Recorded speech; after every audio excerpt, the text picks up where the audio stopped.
and welcome to the 20th episode of the But I'm Knitting podcast. My name is Ramona. I'm a knitter from Toronto, and welcome to my corner of the crafting world. Sorry this episode's a little bit late. I did record an episode 2 days ago. It was about 5 minutes long. I wasn't happy with it, and I just left it at that. And the honest truth is I don't have much knitting to show for it, but I have other stuff I can talk about, so let's get on with it. Alright, so first things first then, I made progress on the Down the Rabbit Hole socks. It's not as much as it was before I frogged it, but it is progress. Take that out carefully because I don't want to lose the needle like I did last time. Let's see here. So, I basically, I made a couple changes since I did it before. I made the cuff longer. I did it probably about twice as long, and that is pretty much the only change that I've done. It's going quite well for it. The yarn I'm using is a self-striping yarn that I dyed myself called Reporter Extraordinaire. I'm really liking the way that this is knitting up. I was contemplating just doing this as a regular plain vanilla sock instead, but I decided, you know what, I actually do like the pattern, so I'm going to keep it like that. So that's project number one. Number two, I added 6 squares onto my blanket for this week.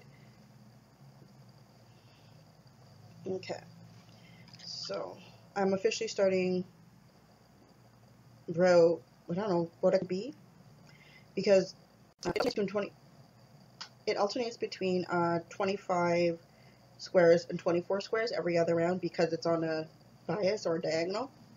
So honestly, I couldn't tell you where most of these sock yarns come from, but I've collected them over the years. So let's move a little bit closer. This one, it looks like a sidewalk chalk to me. I don't know where I got it from. Pretty certain I just got it from somebody else. This one was from a sock that I did earlier on this year. This one is from Knit Picks, their Hawthorne line. This one, I have no idea where it came from, but I like it. Makes me think of a coffee house. This one, I'm not certain who I got it from, but I think I might have gotten it from the other, no. Yeah, I guess I'd call her the other Ramona from Toronto. And when we did a mini skein swap. This one here is my second self-striping skein that I did a while back. I don't have a name for it. The colors turned out really pretty though. And then this one here, I'm pretty certain I just got this from another person. I don't remember who. So it's just blues and purples. And that's all 6 of the squares that I've done for this week. After I recorded, when I did the episode that I'm not airing on Tuesday, I was thinking to myself, I really just want to just knit. Not do anything fancy, not do anything at all. So I said, okay, Tuesday, I just said, I'm just going to cast something on. So I did. And I'm really shocked at the amount of progress I made. Not that bad. I actually had the yarn caked up from before, and I kept saying I'm not going to cast anything on until I finish a project. I just couldn't be bothered to wait anymore. So, the yarn that I'm using is one that I dyed myself. This one was one of my trial skeins. It's actually my successful speckle. So, I had a self-striping yarn that I had shown, sock that I had shown off before, that I had dyed myself. This is the one that I did that, I did it on I didn't readjust the length of the skein. So it's basically the same idea, except it's shorter repeats, like variegated.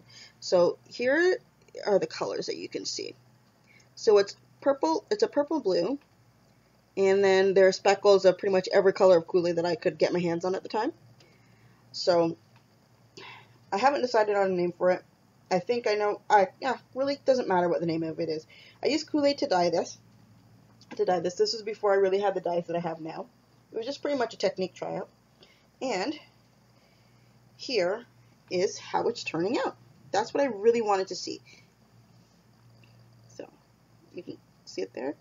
Actually, hold on a second. Let me go get the other sock that I dyed the other yarn that I dyed at the exact same time, and then we could just do a side-by-side comparison. One moment.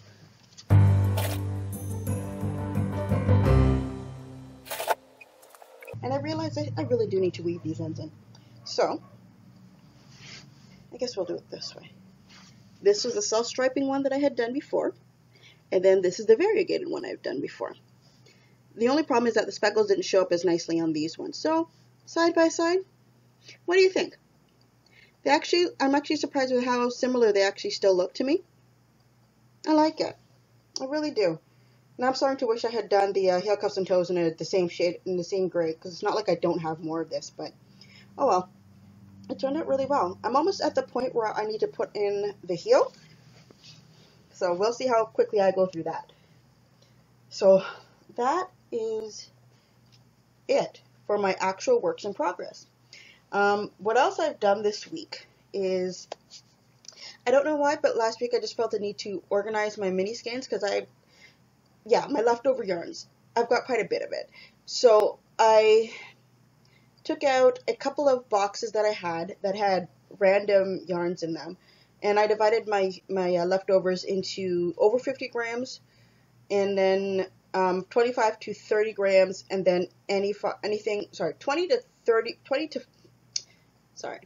50 and over grams left, 20 to 50 grams, and then under 20 grams. So I ended up with 2 boxes, which I didn't bring out with me.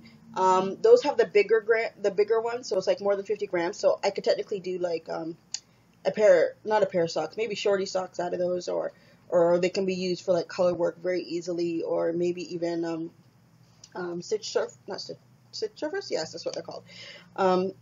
But then I realized my mini skeins. I've got 3 bags of this stuff. 3 bags. So I've made it a little bit easier on myself now. I've put them into the bags, and I'm basically working my way through each bag to put on my blanket, and we'll see what happens at the end. Maybe my quota will go down. If anybody's looking for mini skeins, let me know. Maybe we can do a swap or something like that. Because my mini skeins that I use for my blanket, I really only need 2 or 3 grams of yarn. I didn't even realize how little it was until I was somebody had asked me, because we were going to do a swap, and I was checking. I'm like, it takes me a lot less than I thought. So I got up like 3 bags of these, plus whatever I end up with that for my socks. So that is actually, no, that's not actually it, because I decided to pull out other stuff for, I guess, my favorite socks that I have knit. So here's hoping that I remember what these socks are called. I remember that the yarn that's being used, and well, let's sit down there and discuss it. Okay, this one I definitely know off the top of my head. This was my labor of love. When I saw this in Cookie A's book, I determined I was going to make them. The only thing I was not looking for was the miles and miles of ribbing all the way down. But I did it. I was trying to figure out if there was a way to get it to be done toe up, but then I didn't have the patience to really look for it, but I did it. So, these are the Kaime socks. I didn't bring a sock blocker with me because you wouldn't be able to see the foot design on it anyways. So let me show you. Actually, I have to show you both feet at the same time, because that's the only way you can get the full effect. So you have one that swoops down this way. The other one swoops down in the opposite direction. The yarn that I used for it is Woolme's Twin. I believe the color is being written right there on the screen because I can't remember, but I absolutely love it, and I do have leftovers of it. I thought it was so pretty, and I suffered through those miles and miles of ripping, but it turned out really, really nice. I think the colors are beautiful, and this generally becomes my summer sock. Sorry, there's quite a bit of fluff on here. I guess it does accumulate that after a while. These are like my summer socks. I would honestly wear these all throughout the summer. I didn't really do that this year because I didn't really honestly, I don't generally actually like wearing socks, but I do like handmade socks, so I wear them quite a bit. I just haven't worn them this summer. So that was pair number 1 of my favorites, the Kaime's by Cookie A. This one here, I should really go and look up what these ones are called, but there's actually a little story behind it. A few years back, I joined the Cookie A Sock Club, I think for 2013, and I was really ecstatic about it, because it was not easy, and it's quite a bit of money to put your money into it.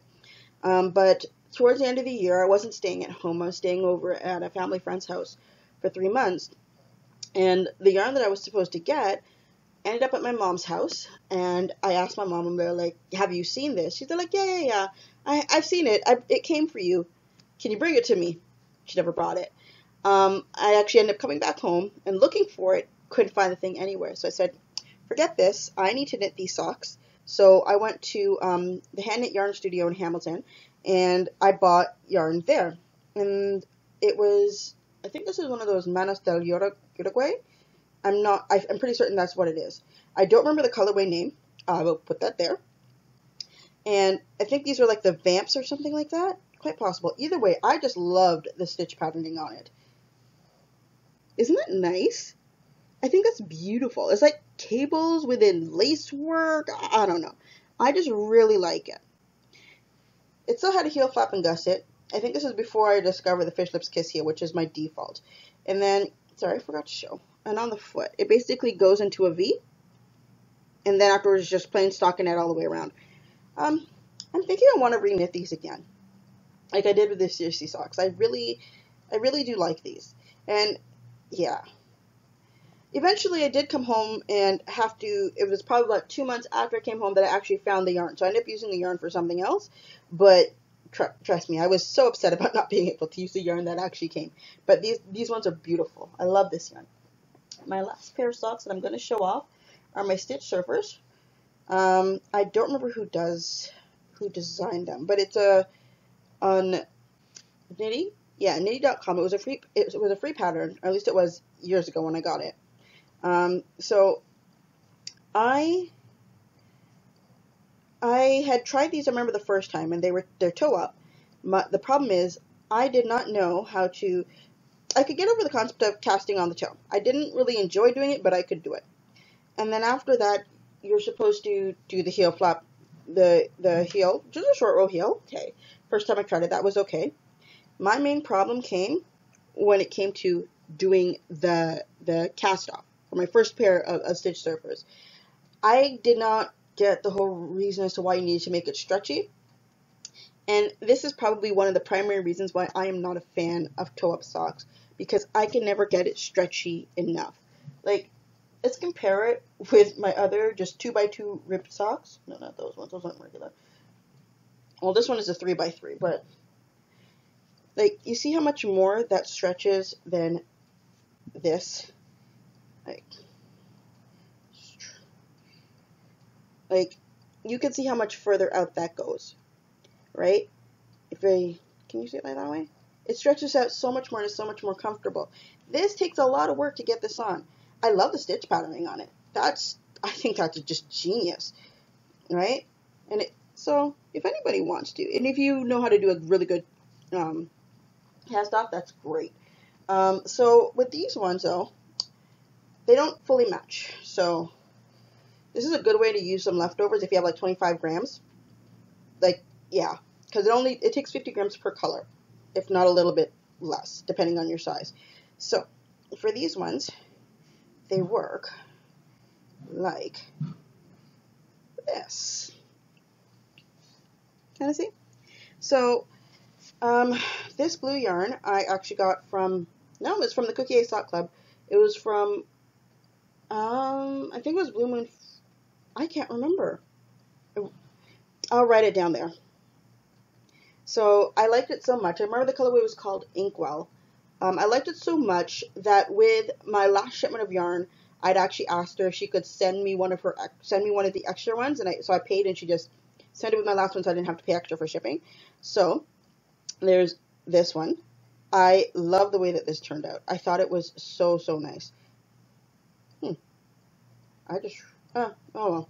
So that was the blue, and then it goes into this color. I think this was called Cleopatra. I don't remember who made it, but I got it a while ago, and I figured this might as well be the time to use it.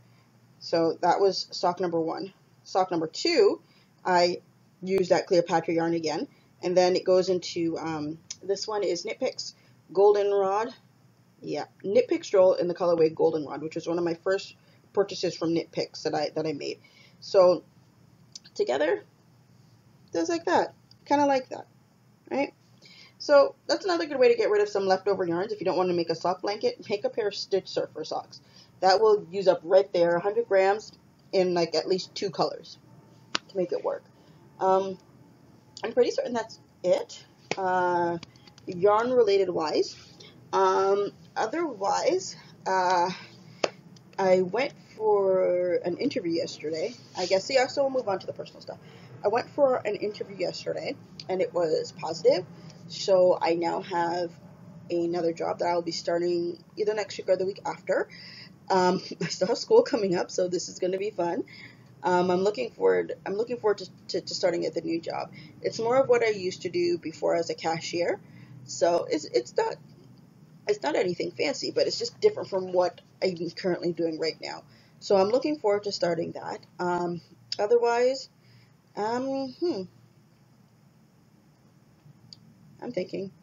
I'm pretty certain that's it. I got no singing siblings. I've got just one brother who started a new job last week, and then he celebrated his birthday. He's 28. Aw. Yeah, that's pretty much it. Oh, but now comes the back-to-back-to-back birthdays coming up. September is my sister's birthday. October is my musician brother. The one who plays the bass guitar, drums, piano, pretty much any instrument you put in front of him. It's his birthday, it's my mom's birthday, it's my dad's birthday, all three of them practically back to back. Then in in November is my youngest brother's birthday. So we'll see how that goes. I had originally planned thinking to myself, yeah, I'll do something nice for each of them and like knit them a sweater. Not my mom, but or my dad would have been all for the siblings. I never made it past that, past the idea. Maybe eventually they'll get it. The problem is that, especially with the boys, is that they're growing so much. So what would fit them for like 1 month is not guaranteed to fit them the next month. And I don't want to spend so much time knitting on something that they could barely get to wear. There's that, and then there's a whole selfish knitting thing. Honestly, I could. I have my little sister. I could perhaps knit her a flax, but I don't have the yarn for that one. I'd have to do a flax light, which would require more yarn, and I'd have to go through and see what I have. I do have, come to think of it, I do have the wool like. I have quite a few skeins of wool like, and some of them are similar colors, and some of them are not. But that could possibly be done. But I don't have much time. I only have like a month and a day to get it done by if I do that. So we'll have to see. She's been asking me to make her a Jigglypuff doll for look how long. I don't have a pattern for that unless it's crochet, and I can't crochet. It's not that it's impossible to figure out. It's more like I've been lazy about it. She kind of changed her request though for this year. There's something she saw on VAT19 that she wants. I don't even remember what it is, and I'm just looking at her, I'm like, you're crazy, I'm not going to go order something online that I don't even know what it does. Not going to be happening. Although I did find some other stuff that I thought was really cool, but I don't know if she'd really like it right now, because she's turning 9, so it was something about making your own inspiration board, which I thought was pretty cool. But at 9 years old, you really don't want anything. That was like me getting clothes when I was a kid. I didn't care about clothes. I didn't really like it. It's like, yeah, thank you. You were thinking of me, but I don't really want it. So we'll have to see how that works. I know toys would probably be a better bet. But we'll see how well that works out. And it is what it is. All right?